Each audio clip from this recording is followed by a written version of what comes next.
Welcome back to 6 and 6, where we cover 6 stories from around the world in 6 minutes or less. With that said, start your timer. We begin today in Peru, where Oscar Morea, the former Peruvian foreign minister, died in a prison hospital in Brazil while serving a sentence related to corruption charges. He and his passing remarks at the end of the complex political career that he helmed was distinguished by significant diplomatic service, but ultimately marred with legal controversy.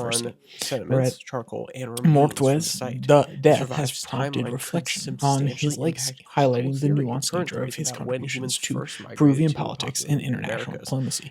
From Reuters, quote, his death has stirred a complex emotional response from those across the political spectrum in Peru, reflecting on his intricate legacy that melds significant public service with pungent controversy.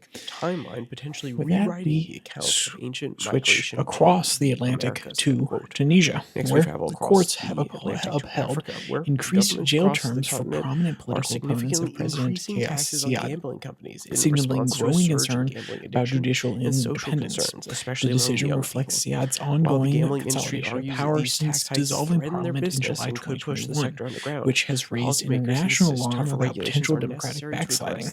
These court verdicts are widely perceived as politically motivated actions designed to suppress dissident and strengthen presidential control over state institutions. And from Reuters, quote, the recent ruling is seen by many international observers and human rights organizations as a direct consequence of President Saied's tightening grip on Tunisia's institutions. This underscores significant concerns regarding the independence of the judiciary in Tunisia, end quote. Next, we travel across the Atlantic back to Costa Rica, where their next president, representing a populist movement focused on social equity and economic reform, has been elected. Her victory signals a strong public desire for political change. Fernandez aims to position Costa Rica as a regional leader by advancing digital infrastructure and transforming educational systems. Her presidency symbolizes a progressive approach to bridging socioeconomic divides and embracing innovative solutions.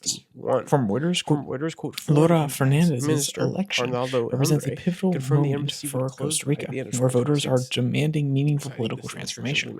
Her commitment to combating corruption, advancing technological infrastructure, and prioritizing social equality reflects a new generation of leadership that seeks to balance traditional values with forward-thinking solutions, end quote. Next, we travel to Singapore, where the Singapore Air Show highlights significant challenges in the aviation industry, particularly supply chain disruptions and surging regional demand in the Asia-Pacific market.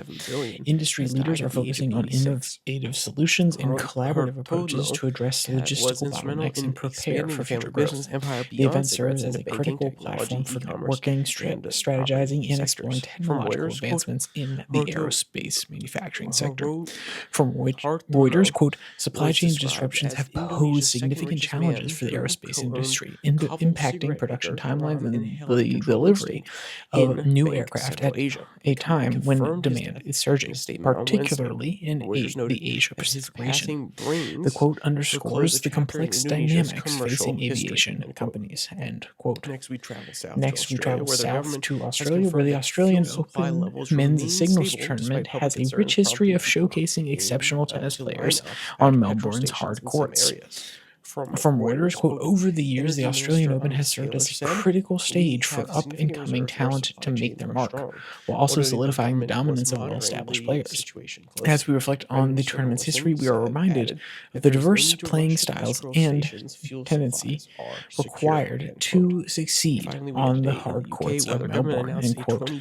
And finally, we end today in Europe, where the Tizzy Party is leading polls for Hungary's 2026 parliamentary elections, representing a surge in far-right populism. Their nationalistic and anti-immigrant platform has gained significant support, potentially signaling a major shift in Hungary's political landscape. The party's rising popularity reflects broader European trends of right-wing political movements gaining momentum. From Reuters, quote, it's about time Hungary takes control of its destiny without external external dictates, said one Tisy Party supporter. Quote, we need leaders who are truly representative of Hungarian people and their values. These statements highlight the party's core messaging of national sovereignty and rejection of external political influences, end quote. And of course, if you want to read any of today's articles in their entirety, they'll all be linked down there in the description below that like and subscribe button. So down there you can find podcasts on Spotify, Podfind, as well as the Twitter handle at Your Daily Flip, where I post links to these episodes on Tuesday and Thursday. In the normal podcast, it's more US focused on Monday, Wednesday, Friday. So with all that said, there's only one more thing to say. Stay safe, don't die.